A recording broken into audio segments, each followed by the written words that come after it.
नमस्कार दर्शकों, मैं हूं मनीष। और मैंने कहीं सुना था कि जब एक व्यक्ति चलता है तो वह एक बार में एक कदम चलता है, लेकिन जब तकनीक चलती है तो वह एक बार में 7 कदम चलती है। और मुख्यतः पिछले 5 दशकों की यदि हम बात करें तो तकनीक ने काफी उन्नति की है और इसने समाज के हर वर्ग को लाभ दिया है। मुख्यतः एजुकेशन सेक्टर की यदि हम बात करें तो खास तौर पर। और इसी कड़ी में central university of Himachal Pradesh ने जारी किया है अपना centre for distance and online education programme, जिसके तहत डिफरेंट टाइप ऑफ कोर्सेज आपको देखने को मिलेंगे जो कि ऑनलाइन अवेलेबल होंगे। और जो छात्र इससे जुड़ना चाहते हैं वह ऑनलाइन ही अपने घर बैठे अपने ऑफिस से जहाँ जहाँ वहाँ से जुड़ सकते हैं। और इस पे अब ज़्यादा जानकारी देने के लिए हमारे साथ director centre for distance and online education doctor Vishal Sood ji मौजूद हैं। बहुत बहुत स्वागत है सर आपका। Thank you. और हमारे साथ deputy director doctor Chamanlal ji भी मौजूद हैं, सीडीओई। वो आपका भी बहुत बहुत स्वागत है सर। धन्यवाद। और हमारे साथ डॉक्टर हरीश कुमार जी भी मौजूद हैं जो कि हैं असिस्टेंट डायरेक्टर सीडीओई। सर आपको भी बहुत बहुत स्वागत है। धन्यवाद मनीष जी। सर, मेरा जो सबसे पहला सवाल तो यही बनता है डायरेक्टर सर से कि आप सबसे आसान भाषा में यदि हमारे दर्शकों को समझाना हो कि आखिर ये कोर्स, ये जो प्रोग्राम चल रहा है ऑनलाइन, ये सीडीओई है क्या, तो आप किस तरीके से समझाना चाहेंगे? देखिए, हिमाचल प्रदेश केंद्रीय विश्वविद्यालय द्वारा centre for distance and online education जो है वो स्थापित किया गया है। और हमारे कई ऐसे स्टूडेंट्स हैं जो रेगुलर प्रोग्राम्स में नहीं आ सकते हैं, रेगुलर इंस्टीट्यूशंस को ज्वाइन नहीं कर सकते हैं। उसके कई कारण होते हैं, वो पारिवारिक कारण फैमिली से भी रिलेटेड हो सकते हैं। वो कुछ उनके कि वो जॉब में लगे हैं, इस वजह से वो रेगुलर नहीं ज्वाइन कर सकते। तो इसलिए ये जो centre for distance and online education हमने इस्टेब्लिश किया है सेंट्रल यूनिवर्सिटी में, इसका जो प्रमुख उद्देश्य यही है कि ऐसे छात्र या ऐसे लोग जो रेगुलर नहीं आ सकते या उनकी एक आयु जो है वो जा चुकी है और अब वो उस तरह से जो है वो रेगुलर इंस्टीट्यूशन में उनको एडमिशन नहीं मिल सकता है, तो उनके लिए ये एक सुविधा जो है वो हम देने जा रहे हैं, जिससे कोई भी व्यक्ति, चाहे वो किसी भी एज ग्रुप का है, वो अपनी अगर एजुकेशन को कंटिन्यू करना चाहता है तो वो ऑनलाइन माध्यम से जो है वो कर सकता है। और centre for distance and online education, central university of Himachal Pradesh, उसी तरह के हम प्रोग्राम्स जो हैं वो ऑफर करने जा रहे हैं। कुछ बच्चे गरीब होते हैं, गरीब बच्चे की कैंपस में आना है तो उनके आने-जाने के लिए उनका वो खर्चा होता है। उनके रहने के लिए उनको घर का कहीं पे या हॉस्टल में रहना पड़ता है, उसका खर्चा होता है। उनको और चीज़ों के लिए जब कहीं बाहर जाके वो रहेगा तो और उनको खर्चे करने पड़ते हैं। बहुत सारे जो है वो उनके ऊपर एक्सपेंडिचर होते हैं, लेकिन पारिवारिक परिस्थितियाँ ऐसी होती हैं कि वो उसको नहीं मीट आउट कर सकते हैं। माँ-बाप उनके जो है पेरेंट्स हैं वो उतना खर्चा नहीं कर सकते हैं, तो उनके लिए एक बहुत अच्छा एक ऑप्शन है, विकल्प है कि वो घर बैठे ऑनलाइन माध्यम से जो है वो शिक्षा प्राप्त कर सकते हैं। इसी तरह से हमारे पास ऐसी वर्किंग क्लास है जो पढ़ के जॉब में लग गए, लेकिन अब वो अपनी स्किल को अपग्रेड करना चाहते हैं। अब वो अपनी एजुकेशनल क्वालिफिकेशन को जो है वो एनहांस करना चाहते हैं, लेकिन जॉब नहीं छोड़ सकते।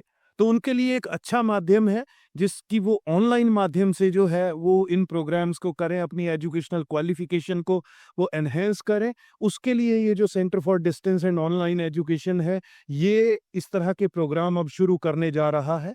और जिसकी जो परमिशन है हमें, वो university grants commission distance education bureau, जो इस पूरे भारतवर्ष में इन सारे ओपन डिस्टेंस लर्निंग कोर्सेज को और ऑनलाइन प्रोग्राम्स की रिकॉग्निशन के बारे में जो है वो पूरा निर्णय लेती है, उससे हमारे विश्वविद्यालय को परमिशन मिल चुकी है। और हम इस सत्र से जो है जुलाई 2025 सत्र से जो है इन प्रोग्राम्स को लॉन्च करने जा रहे हैं। तो आपने बहुत अच्छे से और बहुत सरल भाषा में समझाया और मुझे उम्मीद है कि दर्शकों को भी समझ में आया होगा कि आखिर सीटीओई प्रोग्राम है क्या। तो मेरा अगला सवाल डिप्टी डायरेक्टर सर से है कि सर, कि आपने तो बता दिया कि घर से बैठे कर सकते हैं, बट वो कौन-कौन से कोर्सेज़ होंगे जो बच्चे अपने मतलब ऑनलाइन माध्यम से कर सकते हैं यहाँ पे? मनीष जी, जैसा कि निदेशक महोदय ने बताया कि ये जो प्रोग्राम्स हम ऑफ़र करने जा रहे हैं वो university grants commission distance education bureau द्वारा मान्यता प्राप्त हैं। इस सत्र से जो हम कोर्सेज शुरू करने वाले हैं उनमें से master of business administrations MBA, master of computer applications MCA, MA economics, MA history and MA political science जो है वो 5 कोर्सेज़ हम इस सत्र से शुरू करने जा रहे हैं, जिनके लिए प्रवेश प्रक्रिया शुरू कर दी गई है। इन पाँचों जो प्रोग्राम हैं, उनमें से जो एमए प्रोग्राम्स हैं हमारे history, economics and political science, इनके लिए सीट्स जो हैं वो अनलिमिटेड हैं, जबकि एमबीए और एमसीए प्रोग्राम्स के लिए जो सीट्स हैं, जो हमें यूजीसी डेब ने परमिट की हैं, उनमें एमबीए के लिए 500 सीट्स की लिमिट लगाई गई है हमारे लिए, और एमसीए के लिए 200 सीट्स जो हैं वो फिक्स की गई हैं।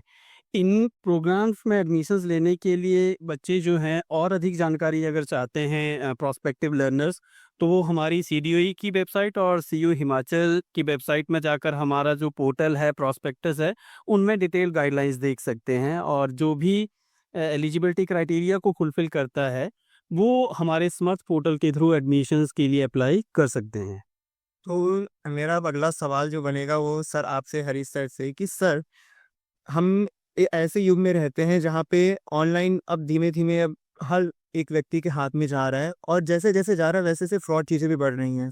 तो आप किस मतलब बताना चाहेंगे किस तरीके से कि ये जो डिग्री जो बच्चा एक लेगा ऑनलाइन माध्यम से, जो सेंट्रल यूनिवर्सिटी ऑफ हिमाचल प्रदेश देगा, तो क्या वह रिकॉग्नाइज़्ड है हर जगह पे? अगर वो कहीं जॉब एप्लीकेशन देता है या फिर कहीं गवर्नमेंट जॉब के लिए अप्लाई करता है, क्या वो रिकॉग्नाइज़्ड होगा वहाँ पे? जी, मनीष जी, आपने बहुत अच्छा प्रश्न पूछा है।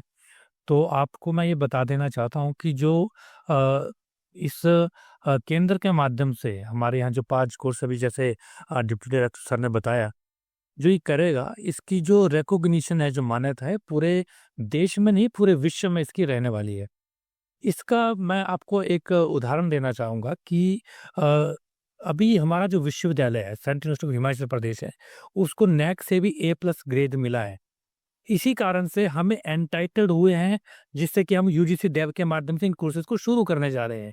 तो आप इसको आप इस तरह से ले सकते हैं कि जितने प्रकार के भी कोर्स आज हम शुरू कर रहे हैं और आने वाले समय में शुरू करेंगे, उन सभी की मान्यता है, यूजीसी से है, और इसमें कोई किसी को संदेह नहीं होना चाहिए। और जो भी विद्यार्थी यहाँ से हमारे साथ डिग्री करेगा, वो जैसा रेगुलर में हमारे यहाँ पर डिग्री चल रहे हैं, उसी के इक्विवेलेंस में ये ऑनलाइन माध्यम से डिग्री होने वाली है। तो हम इसको ऐसे ही समझ के चलें कि हमारे पास जो भी डिग्री करेंगे स्टूडेंट्स, इनकी बिल्कुल 101% रिकॉग्निशन है। इसमें किसी को कोई संदेह नहीं होना चाहिए। चलिए, अच्छी बात है कि आप रिकॉग्नाइज़ है तो आप हर जगह अप्लाई भी कर सकते हैं उस डिग्री के माध्यम से। तो चलिए, ये बात हो गई कि रिकॉग्निशन की, और जो कोर्सेज़ आपने बताया कि 5 टाइप के कोर्सेज़ अभी करेंटली टाइम में अवेलेबल हैं। तो अगला सवाल फिर ये किसी भी बच्चे के माइंड में आ सकता है कि आखिरकार खर्चा कितना आएगा? कॉस्ट क्या होगी? फीस कितनी रखी गई है ऑनलाइन कोर्सेज़ के लिए? डिप्टी डायरेक्टर सर से मेरा क्वेश्चन है, सर आप बताएँ इसके बारे में।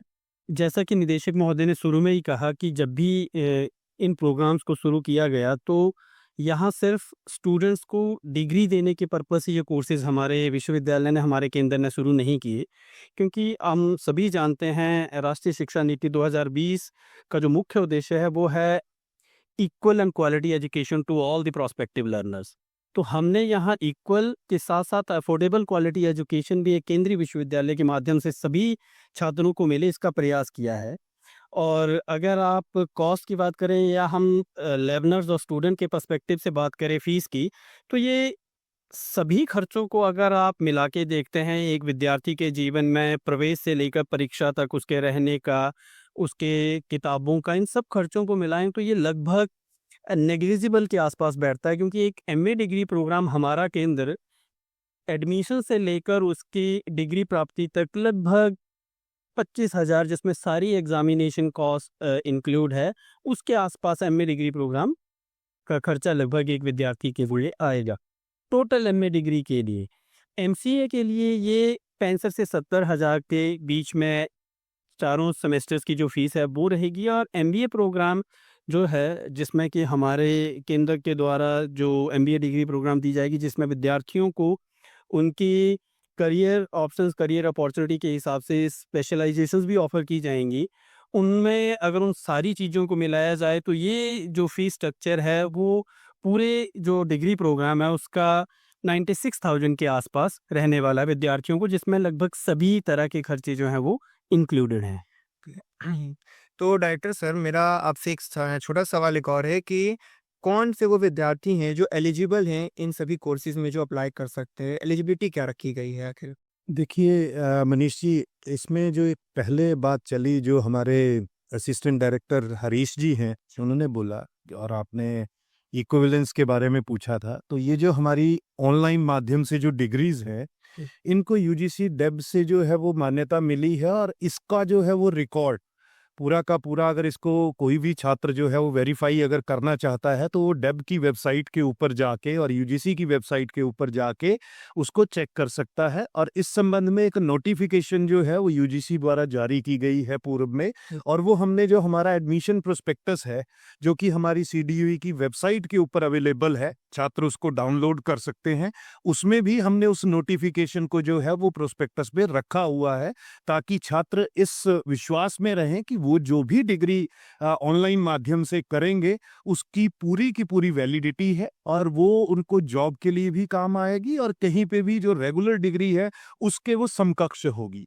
एक रही बात दूसरी, जो आपका अभी का जो ये प्रश्न है कि एलिजिबिलिटी क्या रहेगी, हमारे पास देखिए जो एमए के 3 प्रोग्राम्स हैं जो हम ऑफर करने जा रहे हैं सीडीयूई के माध्यम से। एमए हिस्ट्री है, एमए पॉलिटिकल साइंस है, एमए इकोनॉमिक्स है। इसमें ग्रेजुएशन जो है वो बेसिक क्वालिफिकेशन रहेगी, और जिस भी छात्र का ग्रेजुएशन, चाहे वो 3 ईयर ग्रेजुएट डिग्री से, चाहे वो 4 ईयर अंडर ग्रेजुएट डिग्री को करके आया है, वो उसके लिए जो है वो एलिजिबल होगा। और इसमें एक और बात है कि मान लीजिए क्या होता है कि एक छात्र है, कोई 1 साल एडमिशन लेता है, 2 सेमेस्टर करता है, और किन्हीं कारणों से उसको वो डिग्री बीच में छोड़नी पड़ती है, तो उसका एकेडमिक बैंक ऑफ क्रेडिट्स का जो एक अकाउंट है वो बना हुआ है, और उस एकेडमिक बैंक ऑफ क्रेडिट्स के अकाउंट में उसके वो क्रेडिट एक्यूमुलेट होंगे, और कल को मान लीजिए वो 2 साल के बाद फिर वो एडमिशन लेना चाहता है 3rd सेमेस्टर में, तो वो 3rd सेमेस्टर में पुनः जो है वो एडमिशन ले सकता है, और उसके पिछले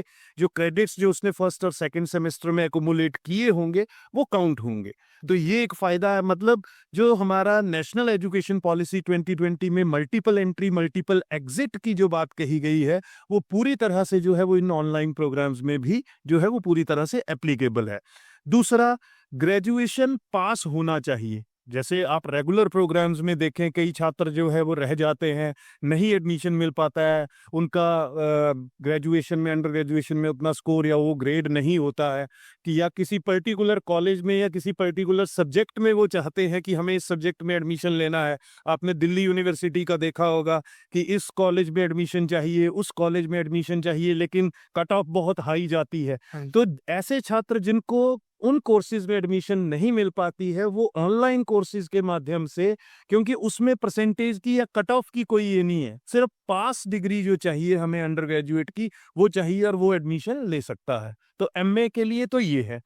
एमबीए की अगर मैं बात करूं, तो एमबीए में भी हमारे पास जो है अंडर ग्रेजुएशन डिग्री ही है, चाहे वो बीए है, चाहे वो बीएससी है, चाहे वो बीकॉम है, चाहे वो बीटेक है। अंडर ग्रेजुएट डिग्री छात्र के पास होनी चाहिए, वो पास होना चाहिए। और दूसरी बात, क्योंकि उसमें हमारे पास 500 सीटें हैं जी, लिमिटेड है, तो वहां पे क्या है कि उन 500 सीटों में मेरिट के आधार के ऊपर जो है वो प्रवेश दिया जाएगा, और वो मेरिट जो होगी वो अंडर ग्रेजुएट लेवल के ऊपर जो छात्रों के स्कोर होगा, मार्क्स होंगे, उसके आधार के ऊपर उनकी एडमिशन होगी। और उसके साथ साथ जो रिजर्वेशन है, जो भारत सरकार के नियम है आरक्षण को लेके, कि हमारी जो रिजर्व कैटेगरीज के अंडर जो आते हैं, एससीज हैं, एसटीज हैं, ओबीसीज हैं, उनके लिए जो रिजर्वेशन का प्रावधान है वो भी एमबीए में जो है, क्योंकि सीमित सीटें हैं उसके कारण रखा गया है। इसी तरह से एमसीए में भी यही है। एमसीए में भी अंडर ग्रेजुएट डिग्री होनी चाहिए, विद द कंडीशन कि उसने मैथमेटिक्स जो है either at the level of the +2 और अंडर ग्रेजुएट लेवल पे उसने +2 में मैथमेटिक्स या अंडर ग्रेजुएट में मैथमेटिक्स पढ़ा होना चाहिए। अगर मान लीजिए फिर भी कोई ऐसा छात्र है, एमसीए करना चाहता है, उसका इंटरेस्ट है, लेकिन +2 पे या अंडर ग्रेजुएशन में मैथमेटिक्स उसने नहीं पढ़ा है या कंप्यूटर एप्लीकेशन नहीं पढ़ा है, तो भी उसको जो है वो कंसीडर किया जा सकता है। ऐसे छात्र को एक ब्रिज कोर्स जो है वो करना पड़ेगा, वो उसको 1st सेमेस्टर में ब्रिज कोर्स करना पड़ेगा, और अगर वो उस ब्रिज कोर्स को क्वालिफाई कर लेता है तो वो उसके साथ एमसीए कर सकता है, चाहे उसने अंडर ग्रेजुएट लेवल पे कंप्यूटर्स या मैथमेटिक्स या +2 पे उसके आर्ट्स के सब्जेक्ट रहे हैं। जी, तो आपने जिस हिसाब से एलिजिबिलिटी बताई वो तो काफ़ी आसान लग रही है फ़िलहाल। लेकिन मेरा असिस्टेंट एडिटर सर आपसे सवाल है कि जब कोई बच्चा एडमिशन ले लेगा, उसके बाद क्या वो प्रोसेस होगी, किस तरीके से वो जो अपनी क्लासेस वो कंटिन्यू करेगा? जी, इसमें मनीष जी ऐसा है, मान लिया किसी विद्यार्थी ने यहाँ पर हमारे प्रवेश ले लिया। उसके बाद क्योंकि ये हम ऑनलाइन प्रोग्राम की बात कर रहे हैं, तो उसके एडमिशन से लेकर के उसके प्रवेश, परीक्षा और परिणाम, ये सभी चीज़ें ऑनलाइन माध्यम से रहने वाली है। इसके लिए जो हमारा centre for distance and online education है, हम यहाँ पर ईएसएलएम डेवलप कर रहे हैं। इसका मतलब होता है इलेक्ट्रॉनिक सेल्फ लर्निंग मटेरियल्स। तो हमने क्या किया, जितने भी कोर्सेज़ यहाँ शुरू हुए हैं, उन सभी में जो फैकल्टीज़ हमारे हैं, वो ईएसएलएम पर काम कर रहे हैं। पूरा जो एक ईएसएलएम है वो भी बनाने का काम चल रहा है और वो ईएसएलएम उनको अपने पोर्टल पे ही उपलब्ध हो जाएगा। दूसरा, जो फैकल्टी इसमें लगे हैं काम में, जो इसमें पढ़ाने वाले हैं, शिक्षक जो हैं, उन शिक्षकों के वीडियो लेक्चर्स हम यहाँ पर डेवलप कर रहे हैं, जिन वीडियो लेक्चर्स को भी विद्यार्थी उसी पोर्टल के माध्यम से वो लेगा अपने समय के अनुसार। वो ये फ्लेक्सिबल हमने इसको रखा है कि अपने समय के अनुसार उन्हें जब उसको पढ़ना है, वो तब पढ़ सकता है। ये सारी चीज़ें इसमें व्यवस्था रहने वाली है। तो विद्यार्थियों को कैंपस में आने की आवश्यकता नहीं है, क्योंकि हमारा ये जो सीडीओई प्रोग्राम जो हम कर रहे हैं, ऑनलाइन प्रोग्राम, ये एक विशेषकर उन विद्यार्थियों के लिए भी है, जो विद्यार्थी कहीं न कहीं जॉब कर रहे हैं, जो विद्यार्थी ऐसे ट्रेडिशनल एजुकेशन सिस्टम में कैंपसेस में नहीं आ सकते हैं। तो उन विद्यार्थियों को अपने घर पर बैठ कर के अपने समय के अनुसार उन ईएसएलएम को उनको पोर्टल से लेना है, वहाँ से पढ़ना है और वीडियो से उनको पढ़ना है। तो यही व्यवस्था इसमें रहने वाली है। तो विद्यार्थियों को प्रवेश से लेकर के, परीक्षा से लेकर के, परिणाम से लेकर के सिर्फ़ ऑनलाइन प्लेटफ़ॉर्म हम यहाँ पर मुहैया करने जा रहे हैं, जिससे कि विद्यार्थियों को कैंपसेस में आने की आवश्यकता नहीं है और विद्यार्थी जो भी इसमें एडमिशन लेगा, वो हमारे साथ भी ऑनलाइन प्लेटफ़ॉर्म के माध्यम से जुड़ेगा। लेकिन एक और इसमें आपको मैं विशेष बात बता दूँ, मान लिया ईएसएलएम और वीडियो लेक्चर्स के बाद भी किन्हीं विद्यार्थियों को अपने स्पेसिफिक सब्जेक्ट में कुछ डाउट्स रहते हैं, तो उसके लिए विशेष ऑनलाइन क्लासेस का प्रावधान भी हमने इसमें रखा है। तो विद्यार्थी ऑनलाइन के साथ-साथ में ऐसे कुछ डाउट क्लासेस के लिए हम कुछ स्पेशल सेशंस ऑर्गेनाइज़ कर सकते हैं, क्योंकि इसमें आप देखिए कि ऑनलाइन प्लेटफ़ॉर्म इसलिए भी रखा गया है कि ऐसे बहुत सारे विद्यार्थी हैं जो अन्य अन्य कारणों से, बहुत अनेक प्रकार के कारणों से, जैसे कि निदेशक महोदय ने भी कहा कि नहीं आ सकते हैं, फाइनेंशियल कंस्ट्रेंट हो सकते हैं, पारिवारिक परिस्थिति हो सकती है। तो हमारा ये ध्येय है इसमें कि विद्यार्थियों को शिक्षा से वंचित नहीं रहना है और विद्यार्थियों को हर तरह से गुणात्मक शिक्षा हम देने का प्रयास करें। इसी को ध्येय को लेकर के सीडीओई काम कर रहा है मनीष जी। बहुत-बहुत धन्यवाद सर। इसी में मनीष जी मैं इनकी बात में कुछ ऐड करना चाहूँगा, जो इन्होंने प्रवेश, परीक्षा और परिणाम की बात की। हमारा जो सीडीओई है, इसमें जो हम एडमिशन करने जा रहे हैं, वो गवर्नमेंट ऑफ इंडिया के समर्थ पोर्टल से होगा, जो कि मिनिस्ट्री ऑफ एजुकेशन के अंडर है। जी। तो वो सारा का सारा समर्थ पोर्टल से एडमिशन होगी। बच्चे को हमारे पास आने की ज़रूरत नहीं है, डॉक्यूमेंट वेरिफिकेशन ऑनलाइन होगा, फीस सबमिशन ऑनलाइन होगा। उसके बाद जो पढ़ाई है बच्चे की, कि वो ईएसएलएम का, जैसे इन्होंने हरीश जी ने बात की, ईएसएलएम जो है, ई सेल्फ लर्निंग मटेरियल जो है, वो बच्चे को पोर्टल पे मिलेगा। वो हम स्वयं के माध्यम से, जो स्वयं प्लेटफॉर्म है, जिसको national programme for teaching learning जो है, एनपीटेल जो है, आईआईटी मद्रास देखता है। गवर्नमेंट ऑफ इंडिया ने उस एजेंसी को जो है एंटाइटल किया हुआ है कि स्वयं प्लेटफॉर्म को वो लॉन्च करेगी। तो हमारा आईआईटी मद्रास के साथ जो है स्वयं के लिए जो है एक एमओयू हुआ है और हम स्वयं के माध्यम से इन कोर्सेज को ऑफर करने जा रहे हैं, जिसमें उन छात्रों का हर एक का अपना एक अकाउंट बनेगा, आईडी बनेगा स्वयं के ऊपर, और फिर उनको वो उसके ऊपर वो सारा मटेरियल जो है, टेक्स्ट मटेरियल, वो भी अवेलेबल होगा। साथ में वीडियो लेक्चर्स भी वहाँ पे उनको अवेलेबल होंगे। और तीसरा, जैसे हरीश जी ने बात की कि डाउट क्लियरेंस सेशन, उसको क्वेरी रेजोल्यूशन सेशन जो है वो भी वहाँ पे होंगे। वो भी अगर छात्रों के कोई डाउट की नहीं समझ पाते हैं या वीडियो लेक्चर से कुछ नहीं क्लियर हो पाता है, तो उसके लिए हम गवर्नमेंट ऑफ इंडिया का स्वयं प्लेटफॉर्म यूज करने जा रहे हैं। और तीसरा, जो सबसे बड़ी हमारी यूएसपी होगी इन प्रोग्राम्स की, जिसको हम करने जा रहे हैं, कि छात्र को अपने एग्जामिनेशन के लिए उसके घर से बैठ के वो एग्जाम देगा, उसको इंस्टीट्यूशन में या किसी सेंटर में जाने की आवश्यकता जो है वो नहीं होगी। और उसमें हम उसको फुल प्रूफ करेंगे, उसका जो पूरा का पूरा प्रॉक्टर्ड एग्जामिनेशन होगा रिमोट प्रॉक्टरिंग के माध्यम से, और उसमें पूरी सर्वेलेंस रखी जाएगी ताकि किसी भी तरह की जो चीटिंग या उस तरह का स्कोप जो है वो नहीं रखा जाएगा। हम इस तरह से फुल प्रूफ एग्जामिनेशन सिस्टम जो है वो लॉन्च करने जा रहे हैं। ऑनलाइन ही इवेल्युएशन होगी और ऑनलाइन ही उनको मार्कशीट्स और डिग्रीज जो है वो पहुंचा दी जाएंगी, तो कहीं पे भी उसको आने की जरूरत नहीं है। आप सभी ने मेरे हर एक सवाल पे काफ़ी आसान भाषा में जवाब दिया है, जो कि मुझे उम्मीद है कि दर्शकों को आसानी से समझ में भी आ रहा होगा। मैं अपनी बातचीत को ख़त्म करूँगा, लेकिन उससे पहले मात्र एक सवाल मेरा डिप्टी डायरेक्टर सर आपसे रहेगा कि यह जो सीडीओई प्रोग्राम जो लॉन्च किया गया है, आखिर यह समाज में, जो भारतीय समाज है, इसको इसमें किस तरीके से इसकी उपयोगिता आपको नज़र आती है? मुनीश जी, जैसा कि मैंने शुरू में भी कहा था और मेरे दोनों साथियों ने भी बीच में कहा कि शिक्षा एक बहुत महत्वपूर्ण स्थान जो है वो समाज किसी भी देश के विकास में रखती है। और अगर हम अपने भारतीय समाज की या भारतीय इतिहास को देखें तो हमारा हमेशा से ही शिक्षा में एक उच्च स्थान रहा है। पिछले कुछ वर्षों से बहुत सारे कारणों से जो हमारी ग्रॉस एनरोलमेंट रेशो थी उसमें गिरावट आई। उसको इम्प्रूव करने के लिए बहुत अलग-अलग तरह के प्रयास भी किए गए, जिनमें से कि डिस्टेंस एजुकेशन का कंसेप्ट बीच में इमर्ज हुआ, फिर वो ओडीएल की फॉर्म में गया, ऑनलाइन एंड डिस्टेंस लर्निंग में। अब तकनीक के विकास के साथ-साथ और तकनीक को जिस तरह से समाज के हर वर्ग में एक्सेप्ट किया है, यूज़ कर रहे हैं और जिस तरह से पॉपुलराइज़ हुआ है, इस माध्यम से छात्र समाज के हर उस तबके तक जो कि एक फॉर्मल एजुकेशन सिस्टम के साथ जुड़ना चाहता है, किसी कारण से नहीं जुड़ पाया था, उस तक पहुंचने के लिए ये जो तकनीकी माध्यम है, ये सबसे सरल और सबसे आप ये कहें कि अफोर्डेबल माध्यम है। तो हमारा ये जो प्रयास सीडीओई के थ्रू है या भारत सरकार का या केंद्रीय विश्वविद्यालय का ये जो प्रयास है समाज के हर तबके तक शिक्षा की अलख को जगाना, ये प्रयास हमारा जो सामूहिक प्रयास है, ये कोशिश यही रहेगी कि समाज में जो भी फॉर्मल एजुकेशन से छूट गए हैं या अपने हायर एजुकेशंस को एक्वायर करना चाहते हैं, उन तक हम इस जो अपॉर्चुनिटी है वो पहुंचाएं। और मेरा आग्रह आपके इस मंच के माध्यम से रहेगा कि आप ये ना देखें कि क्योंकि कई ऐसे एग्जांपल्स हैं, कई ऐसे इंसिडेंट्स हमारे बीच में रहे हैं कि लोग ऑनलाइन या डिस्टेंस एजुकेशन को एक सेकंड ग्रेड क्वालिफिकेशन की तरह देखते थे। लेकिन शुरू में जैसे ही निदेशक महोदय या फिर हरीश जी ने कहा कि ये प्रोग्राम इक्विवेलेंट हैं हमारे रेगुलर प्रोग्राम के साथ, और जो पोस्ट ग्रेजुएट प्रोग्राम स्टूडेंट्स हमारे सीडीओई के माध्यम से करेंगे वो अपनी आगे की हायर एजुकेशन, डॉक्टर डिग्री वगैरह के लिए भी एलिजिबल हैं। तो इसमें तो कोई संदेह है ही नहीं कि हमारा ये प्रोग्राम जो है वो जितने भी सरकार के विभिन्न एजेंसीज़ हैं, जितनी भी बॉडीज़ हैं, रेगुलेटरी बॉडीज़, उनसे मान्यता प्राप्त है और ये इक्विवेलेंट है रेगुलर प्रोग्राम के तरह ही जितने भी हमारे फॉर्मल एजुकेशंस में यूनिवर्सिटी सिस्टम में चल रहे हैं।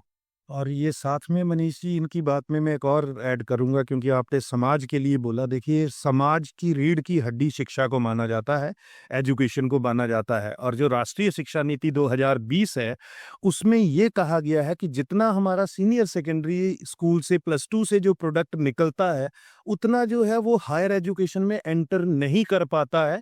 बहुत सारे कारण है, उसके पीछे गरीबी भी है, उसके पीछे पिछड़ापन भी है, उसके पीछे जागरूकता का नहीं होना भी है, उसके पीछे एक्सेसिबिलिटी का कि एजुकेशनल इंस्टीट्यूशंस नहीं है, बैकवर्डनेस, बहुत सारे कारण हैं।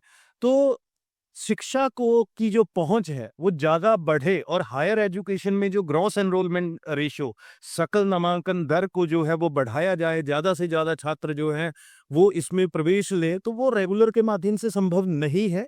उस का जो एक विकल्प हमारे पास है वो या तो ओडीएल है या ऑनलाइन लर्निंग है।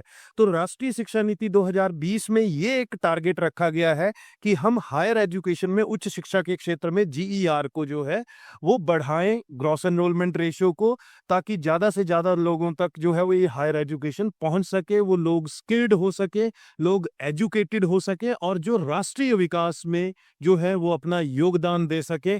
जो एक बात कही जाती है कि सबका साथ साथ सबका विकास और सबका प्रयास।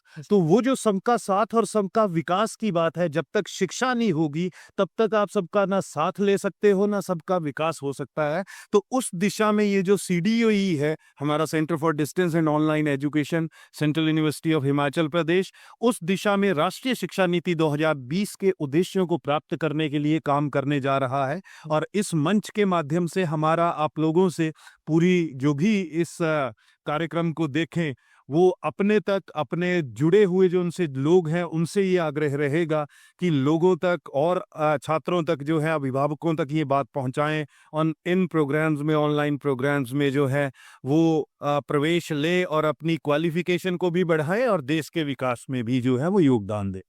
बहुत बहुत धन्यवाद आप सभी का, आप हमारे साथ जुड़े, हमारे साथ बातचीत की और मुझे उम्मीद है कि हमारे दर्शकों को भी हर एक सवाल का जो जवाब है वह मिल चुका होगा। और ज़्यादा जानकारी भी आपको चाहिए तो आप सेंट्रल यूनिवर्सिटी ऑफ हिमाचल प्रदेश की ऑफिशियल वेबसाइट पर जाकर और जानकारी भी ले सकते हैं। धन्यवाद। धन्यवाद।